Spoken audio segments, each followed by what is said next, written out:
धीरे धीरे हिंदू धर्म के लोगों को अन्य धर्म के लोग अपनी तरफ आकर्षित कर रहे हैं विभिन्न प्रलोभन देके।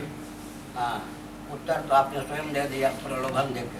अब भाई दिखा के भी कहिए, और छल पूर्वक ये भी कहिए। 2 शब्द आप भूल गए या कहने में संकोच कर दे। आपके मुंह से सुनना है। हाँ, समझ गया।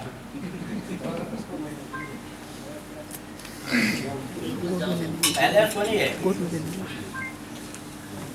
इस रॉकेट, कंप्यूटर, एटम, मोबाइल के युग में भी पूरा विश्व इस बात को जानता है, वेदादि शास्त्रों के आधार पर वैदिक महर्षियों ने विश्व को अर्थशास्त्र दिया, काम शास्त्र दिया, धर्म शास्त्र दिया, मोक्ष शास्त्र दिया, नीति शास्त्र दिया, वास्तु विज्ञान दिया, गणित विज्ञान दिया, चिकित्सा का विज्ञान दिया।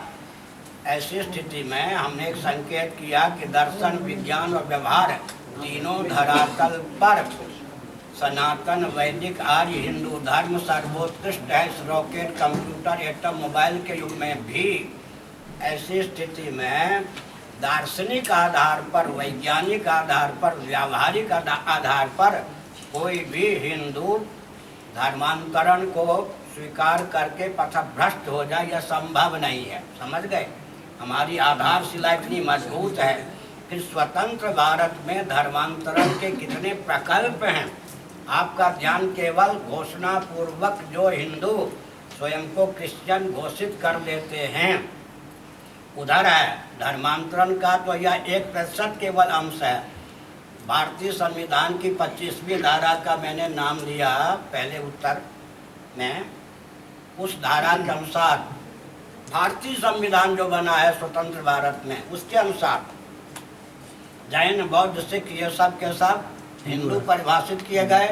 लेकिन छल बल डंके की चोट से, लोभ के चपेट में आकर इन तीनों तंत्रों ने, इनके पक्षधर वोट बैंक के रसिक राजनीतिक दलों ने इनको अल्पसंख्यक घोषित कर दिया। बिना किसी छलबल के ही कलम की नोक से करोड़ों हिंदू भारतीय संविधान की 25वीं धारा की धिज्जी उड़ा करके अल्पसंख्यक बन गए या नहीं? पार्लियामेंट का जो पहले चुनाव हुआ, राहुल गांधी अभी जीवित हैं, बड़ी अच्छी बात है। उनसे पूछिए, कांग्रेस से पूछिए, जैनों के एक वर्ग को उन्होंने अल्पसंख्यक घोषित किया या नहीं?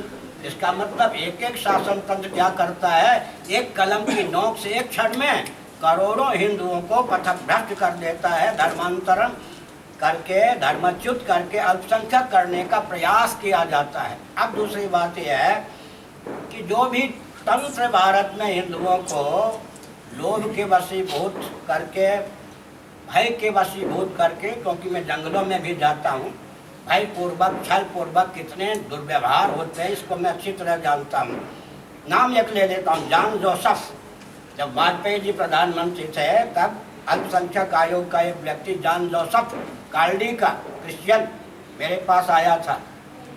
उसने कहा था, महाराज मैं आपसे बात करना चाहता हूँ। मैंने कहा बात तब करूँगा, अभी तो बात कर लो, बात तब करूँगा पूरी में, घंटे 2 घंटे जितने समय बात करना चाहते हो करो, लेकिन तुम उड़ीसा में चले जाओ, गुप्त रीति से जाओ, ये मत घोषणा करो कि अल्पसंख्यक आयोग के क्रिश्चियन विभाग का मैं सदस्य हूँ। और अब वन में जा कर के देख लो कि कौन से हथकंडे अपना करके भोले भाले वनवासियों को क्रिश्चियन बनाया जाता है। ईमानदारी से, क्योंकि मैं शंकराचार्य के पद पर हूँ, ईमानदारी से सत्य सत्य मेरे सामने बोलना उचित है या अनुचित, तब मैं तुम्हें समय दूंगा। उसने ऐसा ही किया और आकर कहा, महाराज अंग्रेज भी सोच नहीं सकते, मानवाधिकार की सीमा में सारे आचार विचार की धिज्जी उड़ाकर हिंदुओं को जिस ढंग से क्रिश्चियन बनाया जा रहा है, मैं क्रिश्चियन होकर भी उसका समर्थन नहीं कर सकता। फिर उन्होंने 2 घंटे हमसे बात की, तो हमने संकेत किया आपको, भ्रम जाल में ला करके, समझ गए, भोलेपन का दुरुपयोग करके, आर्थिक प्रलोभन दे करके, भय दिखा करके जो हिंदुओं को क्रिश्चियन इत्यादि बनाया जा रहा है, उसमें राजनीतिक दलों का प्रश्रय है। उदाहरण देता हूँ, तालिबान के शासन में गए थे कुछ लोग क्रिश्चियन बनाने, फांसी की सजा दे दी भारत में। फिर मेरे पास बहुत उदाहरण है ना, पंजाब को ले लीजिए, पंजाब में हर युवक कम से कम हाई स्कूल पास या हाई स्कूल फेल होगा, इंटर पास या इंटर फेल होगा, और कम से कम दिन में इतना पौरुष रखता है कि वो 5-7 2,000 4,000 कमा लेता होगा। और अगर उसको और आँख कोई दिखावे तो चाटा मारने में समर्थ होता, दब्बू नहीं होता है।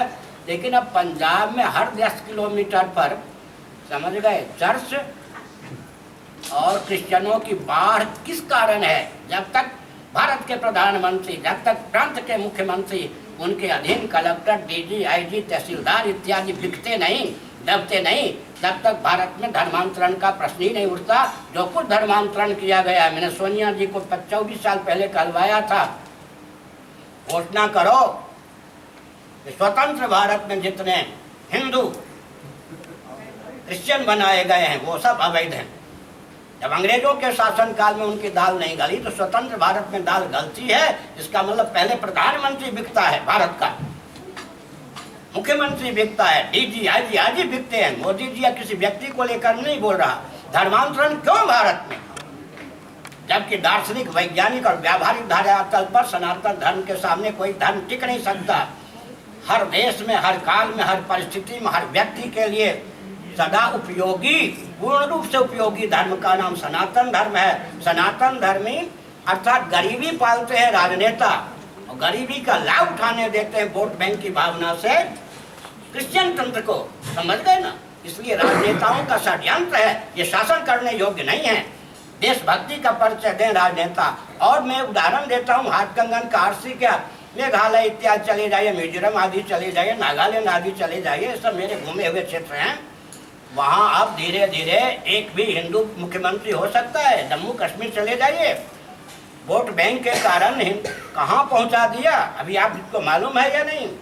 अनंतनाग आदि जितने हमारे पवित्र तीर्थ, महर्षियों के नाम पर, विष्णु के नाम पर, पार्वती जी के नाम पर, भगवान शंकराचार्य के नाम पर जम्मू कश्मीर में, इन सबको इस्लामाबाद आदि घोषित किया जा रहा है। केंद्र सरकार क्या कर रही है? इसका मतलब है छलबल डंके की चोट से सत्ता, लोलुपता, दूरदर्शिता के वशीभूत राजनीतिक दलों ने हिंदुओं को कुचलने की भावना से, अल्पसंख्यक बनाने की भावना से धर्म परिवर्तन, धर्मच्युत का मार्ग प्रशस्त किया है। राजनीतिक दल दंड के पात्र हैं। ये देशभक्ति का परिचय बिल्कुल नहीं दे रहे हैं, देशद्रोह का परिचय दे रहे हैं।